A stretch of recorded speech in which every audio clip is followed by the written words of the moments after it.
Hello everyone, so let's start today's class or today's short video. It will be on to find the it will be the application 2, okay, for rotating a straight conductor in a crossed magnetic field. So for that, let's erase the board, okay. So it will be the application 2 of the Lenge's law. Okay.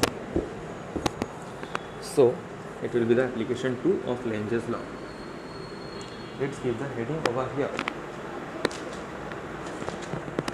Just a second. Yes, so it will be application 2 for rotating a straight conductor in crossed magnetic field. Okay, now what we will do here is, when there is a straight conductor, we will rotate it in a crossed or perpendicular magnetic field.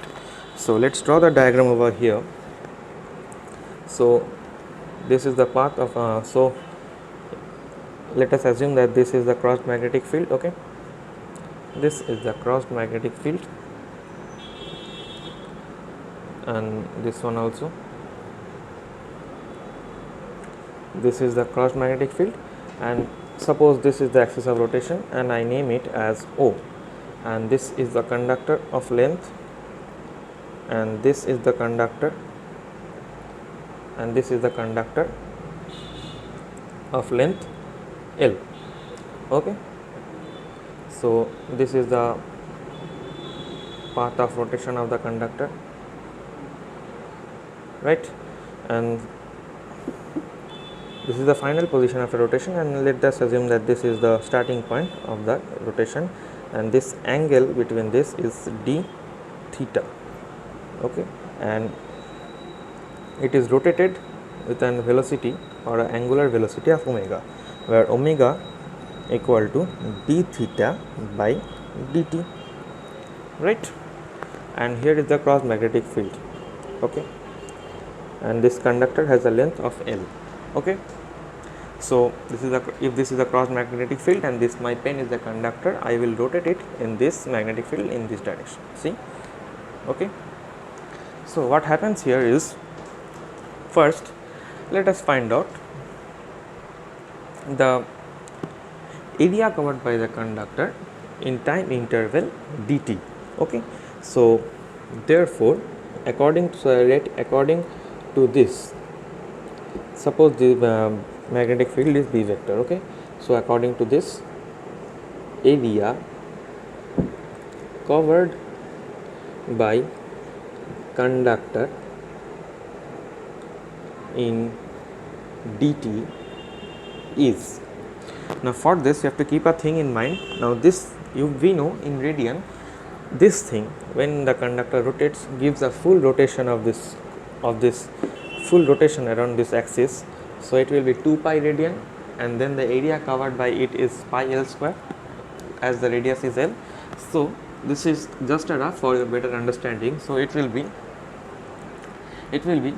see, 2 pi radian is covered in 2 pi radian.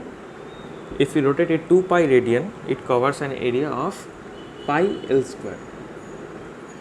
Okay, so for unit degree of rotation, it will be, for unit it will be pi L square by 2 pi. Okay, so for d theta, so here I am writing for d theta, for d theta, dA for d theta of rotation, so we will just multiply d theta with this, equal to pi L square by 2 pi into d theta. Okay,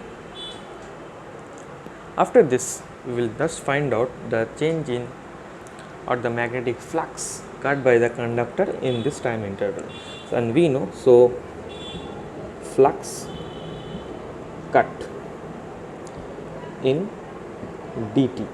Okay, so it is given by d phi is equal to b dA cos 0 degree, see 0 degree again, right, and dA we already got B is the applied magnetic field, so just put the values. So it comes dA equal to pi L square 2 pi into d theta, I missed out the B, into cos 0 is 1, I am not writing it. Okay, so what happens here is pi is getting cancelled, so we get 1 by 2 d L square d theta. Okay, this is d phi. Now we know from Lenge's law we got that E equal to minus d phi by dt, right? So d phi by dt we just differentiate it with respect to time, and we get here d phi by dt equal to half b, this is constant, we get d theta by d3. Just keep a notice here, we already find out that this is the omega which is d theta by dt, right? So if we put minus over here to obtain this relation, so and see d theta by dt is equal to omega, which is the angular speed of rotation, right?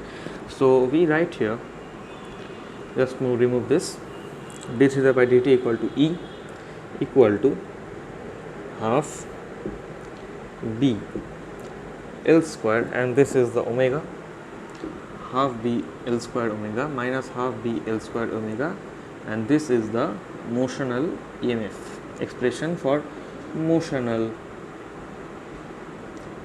EMF, right? So just summing up the entire thing which I did just now. Okay, so what I did here is, this is the second law of Lenge's application. So this is the law, this is the application 2 of Lenge's law. Okay, so I assume that there is a cross magnetic field over here. In a cross magnetic field, I assume an axis which is O, and I just rotate a conductor in with respect to that O, like this. Okay, suppose this is the magnetic field, and I just rotate a conductor with respect to this O. Now what is the change in EMF, or what is the EMF induced in the conductor because of this change, because of this rotation, right? See, EMF will be induced because there is a change in magnetic flux. See, you are rotating it in presence of a magnetic field, so EMF will be induced. So for finding that, we know d phi, this is the EMF, we equal to BDA into cos the angle, right? So first we find out the area covered by the conductor in one complete rotation. So it came out to be, see, this is the, when the conductor covers this total circle, this total cycle, or the total, this, when one conductor covers a total complete turn, the angle covered is 2 pi radian, and under this condition the area covered by the conductor is pi L square. So 2 pi radian is covered in, so pi L square area is covered by the rotation of 2 pi radian.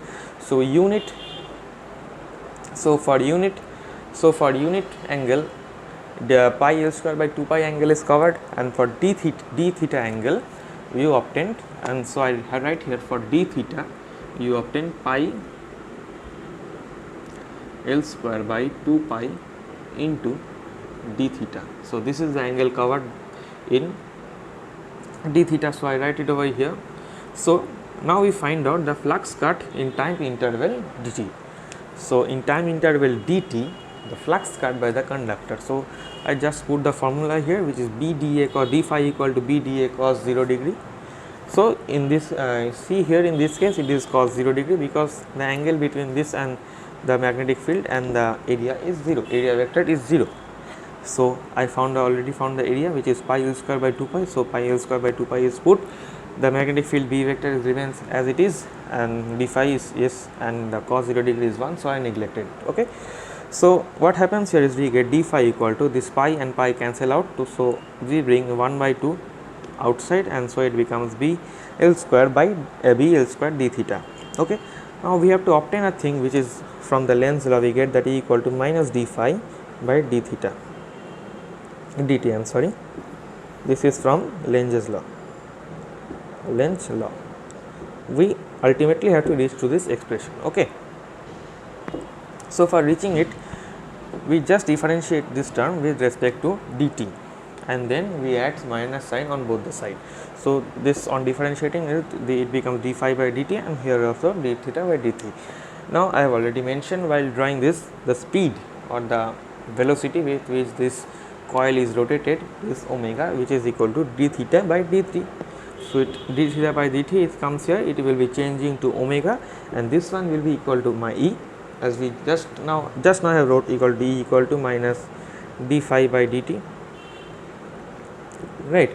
So this E is replaced over here, and this omega means this term is replaced over here, and this is the expression for motional EMF for rotating a straight conductor in a crossed magnetic field. So this was about today's video. Thanks for watching. Keep studying. All the very best.